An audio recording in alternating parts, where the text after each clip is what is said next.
అంటే మీకు వచ్చినటువంటి అప్లికేషన్స్లో మొత్తం కూడా స్క్రూటినీ చేసి కొంతమంది సెలెక్ట్ చేశారంటున్నారు కదా, అంటే ఏ విధంగా సెలెక్ట్ చేశారు? అంటే ఒక్కొక్కరు ఒక్కొక్క టాలెంట్. ఇప్పుడు మీకు షార్ట్ లిస్టెడ్ చేయడానికి దేర్ విల్ బి ఒక ఇంటర్నల్ మా దగ్గర ఒక 5-6 పీపుల్ ఒక బోర్డులో ఉంటారు.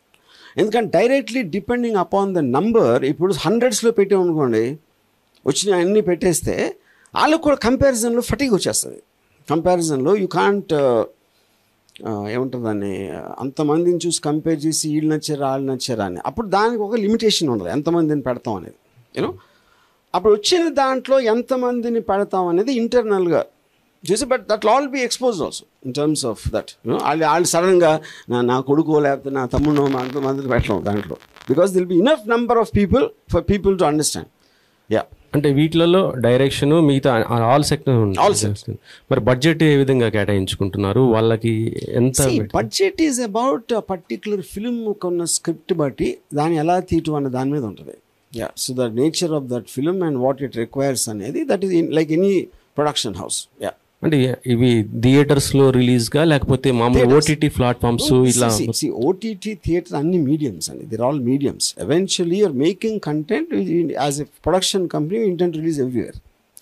అంటే గతంలో మీరు ఇక్కడ పాయింట్ ఏంటంటే, ఇక్కడ I'm building an audience also for the film. ఇప్పుడు ఫర్ ఎగ్జాంపుల్ ఎంతమంది ఓట్ చేశారంటే వాళ్ళకి క్యూరియాసిటీ ఉంటుంది కదా ఆల్రెడీ, నేను ఓటేసిన సినిమా వస్తుంది అని. ఇప్పుడు ఎవరో మీ కొడుకుని మీరు పెట్టి మీ సినిమా తీస్తే ఉట్టి మీ ఇంట్లో వాళ్ళు చూడొచ్చు, కానీ వాళ్ళు సెలెక్ట్ చేసిన అని పెట్టి తీస్తే వాళ్ళందరూ చూస్తారు కదా at least. So it is like a very inclusive thing of a system. అంటే ఈ మధ్య మీరు కూడా ఎక్కువ ఓటీటీలో రిలీజ్ చేస్తారు. మొన్న వచ్చినటువంటి శపథం కూడా దాన్ని కూడా, అంటే అది పొలిటికల్ రీజన్స్ అది. కానీ అది పాయింట్ అది కాదు.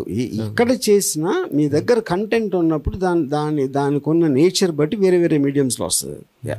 మరి ఆర్జీవి ఇప్పటిదాకా సినిమా డైరెక్షన్ చేశారు, ఇటు మొత్తం ఉంది. మరి మళ్ళీ మీరు డైరెక్షన్ కూడా చేస్తారా? వీటి మీద ఎక్కువ దృష్టి పెడుతున్నారు? ఇది ఒక concept. This will be one unit which will be continuously doing where the audience are involved in the process.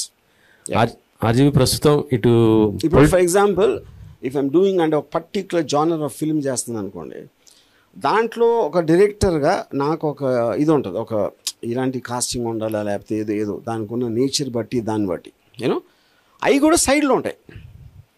Because ఇక్కడ మనం new actors, we are actually talking about new technicians and new actors. ఇప్పుడు new actors పెట్టి నేను సర్కార్ తీయలేను కదా for example చెప్తున్నాను you know.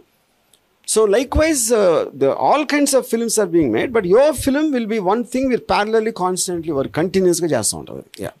ఇప్పటిదాకా కొన్ని పొలిటికల్ మూవీస్ తీశారు, కానీ ఇప్పటి నుంచి ఆర్జీవి పొలిటికల్గా మొత్తం దూరం అయిపోతున్నాడు. దూరం ఓన్లీ ఫర్ ఇటు ఫిలిం ఇండస్ట్రీగా ఉంటాడు తప్ప రాజకీయాలకి ఆ జోలికి పోననేసి ఓ మాట వినబడుతుంది. ఎందుకు అది ఏం లేదు. ఇప్పుడు నేను first of all I'm not political guy, అది చాలాసార్లు చెప్పాను. ఆ పర్టిక్యులర్ సబ్జెక్ట్ మ్యాటర్ పొలిటికల్ ఉంది కాబట్టి దాని వలన ఆ యాంబియన్స్లో అట్మాస్ఫియర్లో ఉన్నాను కాబట్టి అవన్నీ మాట్లాడాను. సో ఇప్పుడు అది అయిపోయింది కాబట్టి నాకు వేరే దాంట్లో వెళ్ళింది.